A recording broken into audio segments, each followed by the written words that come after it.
I went to my first session on the track. Yeah, I was like, this sucks.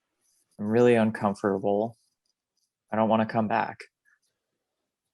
It can be very intense because people are using their own, you know, grade school variety of biology as a justification for beliefs that they have that aren't backed up because they don't know any trans people. I mean, we make up such a small percent of the population. There's this huge reluctance about trans women is that people doubt the veracity. People don't think that the transgender experience is real. As a trans person, you just are always going to live with, snide comments or weird looks, or, that's something you're always going to live with, doesn't matter what. It is one of those things that sort of throws you into yourself, and it can be very destabilizing to be like, you see people perpetuating that. You're like, am I a fraud? Like, am I doing this for completely selfish reasons or something? What does it mean when somebody says that transgender women shouldn't be able to play in high school sports? I think there's this idea, and with all these laws, this idea that it's just happening now. Like, yes, are there more people who are unable to have the ability to dramatically transition if they so choose? Probably. I haven't seen any sort of figure, but I wouldn't be surprised, given access, given the fact that Medicaid covers it, like lots of reasons. But we've always been here, so it's just like, stop trying to pretend like we haven't, Yeah, it's like so wild because I absolutely, got called names, I've had old fucking women screaming at me at registration, like, you're not a woman, you're not a fucking woman kind of shit. There has, for a number of years, been a well-financed, well-organized anti-LGBT segment of society. And so these are groups that are dedicated and funded to, to promote anti-LGBT legislation, to try to marginalize LGBT people. If you create enough burden, you'll get people to stop doing whatever it is, right? Like, you can try to legislate the existence of a type of person or a activity outright. You can try to legislate away abortion, like that worked, And so I think the thing is too is that a lot of people, I haven't seen anyone vocally been like, "Whoa, it's just like, it's not a big deal. It's about kids, and there's probably not that many kids," and like, is me just being a pessimist, assuming someone out there is thinking that, but it sends the message like, we are coming, we want to legislate away your existence. It's such a horribly, like, messy conversation that's happening culturally. It's hard to just state the facts that, like, biology is not straightforward if you wanted to, like, go that route. We're not racing chromosome versus chromosome. That is not the only, like, indicator of performance whatsoever. Bodies are not average bodies. Average bodies don't compete against average bodies. That's not how sport works. It's specific bodies that compete against specific bodies, People really don't get it. Like, so yes, like, I've had people slander me to my face and insult me. I've raced fucking bike races where men will be standing on the corner of a crit, and every time I go by, they'll scream crossdresser and scream fucking slurs at me, and like, I've had the craziest shit happen to me. And it's wild because I really haven't like gone through and made a list, and I'm not one to like hold on to this stuff. I really am not. The mental aspect or the psychological aspect of, like, people targeting you if you do well, or singling you out, as having unfair advantage. It slows me.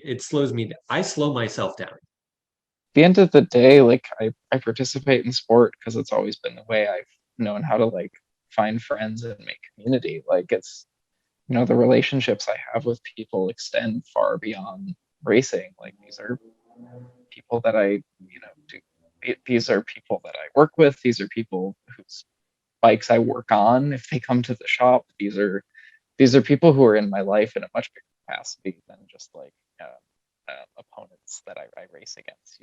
So as soon as someone does recognize me in my gender and accepts me and appreciates me and like values me, like that person, like I'm holding on to that person, Local gravel race or your local crit. Like these are people I know that there's like all those like Cat 5 Masters men think that they're like the next like Peter Sagan. But like other than that, it's about sports about so much more than like getting on a podium and winning. And that's also what I think people the people who are most vocal of saying, well, it's not a big deal, it's just sports, are all the same people who don't really realize the value of sports and like that it is so much more than like, oh, I'm the best, so I'm going to go to college for it, and then maybe I'll go to the Olympics. So. I have a number of characteristics that are, just physically, secondary sex characteristics are the only characteristics that people determine gender on, like when they project whatever gender you are. And in order to, like, it's unfair in the sense that like a woman can be tall and not be considered like mannish. A woman can have a deep voice and not be considered mannish. A woman can have like big hands or like whatever the stereotypes of like men are. But when you combine all those things and you're identified immediately based on your secondary sex characteristics, there's nothing you can do. It's been a recurring theme for 90 years, and yet in those 90 years there are 0 documented cases of it happening. And yeah, I think people want to look past that, and they want to keep saying that trans women are going to steal every medal from every cis woman. And it's like cis women are stealing medals from other cis women. Like what that's what sport is, Within the rules that we have seen and that trans people have been sort of competing within, I don't see trans women as dominating the sport.